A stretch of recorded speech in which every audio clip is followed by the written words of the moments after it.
వీక్షకులకు నమస్కారం. ఆషాఢ అమావాస్య నిన్న రాత్రి.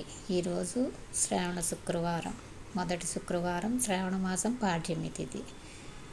ఆనందం, ఎందుకంటే చాలా 2-3 ఇయర్స్ నుంచి పెంచుతున్నాం అన్నమాట బ్రహ్మకమలం చెట్టుని. అందరికీ తెలిసిన వాళ్ళందరికీ ఆకులు వచ్చినాక ఇచ్చేయడం మొదలెట్టాం. ఆ విధంగా ఇచ్చేయడం వలన మాకు మొగ్గలు రాలేదు. తర్వాత తెలుసుకుని ఒక మొక్కనైతే ఎవరికి ఇవ్వకుండా ఒక పక్కన పెట్టి మిగతా కొన్ని ఆకులు వచ్చినాక అందరికీ ఇవ్వడం మొదలుపెట్టామన్నమాట. ఇదిగో మా అక్క బాగా కుండీని తీసుకెళ్ళి పైన జాగ్రత్తగా పెట్టుకుందనమాట. ఇది అమావాస్య రోజు 2 పూలు వచ్చినాయి, మొగ్గలు వచ్చినవి 3, మొత్తం 2 పూలు విచ్చుకున్నావు అమావాస్య నాడు. శుక్రవారం ఈ రోజుకి ఇంకొక మొగ్గ ఇచ్చుకుంటుంది రాత్రికి. 2 పూలు చక్కగా తీసుకెళ్ళి మా పిల్లలతో అమ్మవారికి పెట్టించింది. గాయత్రి 24 శక్తి గాయత్రి పటానికి పెట్టించిందనమాట రాత్రి. చాలా ఆనందంగా అనిపించింది. బ్రహ్మకమలం ఎక్కడో ఉండేది, హిమాలయాల్లో అక్కడ ఉండేది. ఇక్కడ హైదరాబాద్లో మాకు తెలిసిన వాళ్ళ దగ్గర నుంచి తెచ్చుకుని మొక్క పెంచామన్నమాట.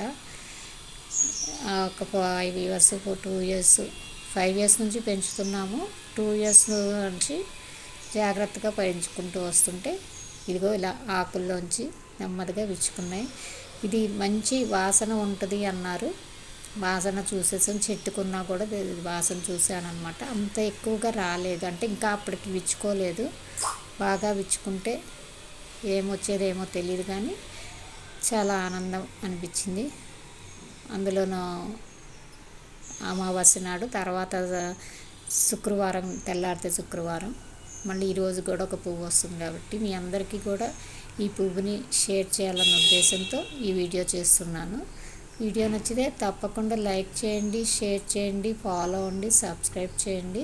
ధన్యవాదాలు, నమస్కారం. చూడండి, 2 పట్టుకున్నారనమాట పిల్లలు. ఇంకా వీడియో ఇష్టం వచ్చినట్టు కెమెరాతో వీడియోలు, ఫోటోలు తీస్తున్నాము. ఎందుకంటే రాక వచ్చింది, చాలా అరుదుగా దొరుకుతుంది కదా. చాలా కష్టపడి పెంచుకున్నాము, ఆనందం అన్నమాట. ఈ